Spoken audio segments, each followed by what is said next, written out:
Praise the lord. దేవుని నామానికి మహిమ కలుగునుగాక. ఈరోజు దేవుని వాగ్దానము, నేను యెహోవాను, సర్వ శరీరులకు దేవుడను, నాకు అసాధ్యమైనది ఏదైనా ఉండునా. ఇర్మియా గ్రంథము 32వ అధ్యాయం 27వ వచనము. ఈ ఉదయకాల సమయంలో దేవుడైన యెహోవాయే మనతో మాట్లాడుతున్నారు. నేను యెహోవాను, సర్వ శరీరులకు దేవుడను అని. మనం నమ్మిన దేవుడు గొప్పవాడు, సర్వశక్తిమంతుడు. మనకే కాదు, ఈ విశ్వమంతటికి, సమస్త మానవాళికి దేవుడై ఉన్నాడు. ఈ లోకంలో అనేక మంది దేవుళ్ళు అనబడిన వారు ఉన్నారు. కానీ మాట్లాడగలిగిన, పిలిస్తే పలికే దేవుడు, మనం మొరపెడితే మన ప్రార్థనను వినేవాడు మన యేసయ్యే. ఆయన రాయి రప్ప కాదు, మాట్లాడే దేవుడు.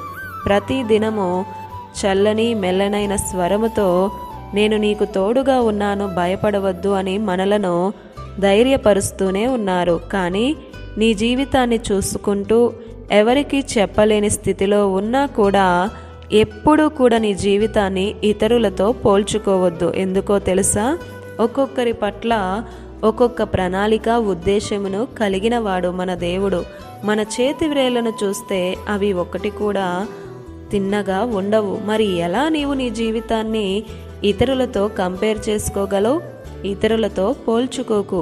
ఇతరులతో పోల్చుకుంటే నీకు గర్వమన్నా వస్తుంది, లేదంటే నీకు నీవే పొంగిపోతావు. చూసి చూసి నీకే కృంగుదల వచ్చేస్తుంది. కానీ ఆ సమయంలోనే దేవుణ్ణి చూస్తూ వెళ్తే నీ జీవితంలో ఒక ప్రత్యేకమైనటువంటి కార్యాన్ని పొందుకోగలవు. విశ్వాసంతో, నేనైతే నీ కృపయందే నమ్మిక ఉంచి ఉన్నానో, నీ చిత్త ప్రకారమే నా జీవితాన్ని మలచు తండ్రి అని ప్రార్థించు. ఆశపడుతున్నావు కదా? నీ ఆశపడే ప్రాణాన్ని ఆయన తృప్తిపరుస్తాడు. నిన్న ఆయన మర్చిపోడు. మారని, మార్పులేని, ఆశ్చర్య కార్యాలు జరిగించే గొప్ప దేవుడు, మనం ఆరాధించే దేవుడు. ఆయన నామం అన్నింటికన్నా ఘనమైన నామం.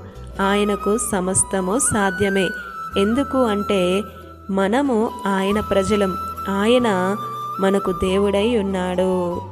మేలు చేత ఆయన మనలను తృప్తిపరచునుగాక. ఆమేన్.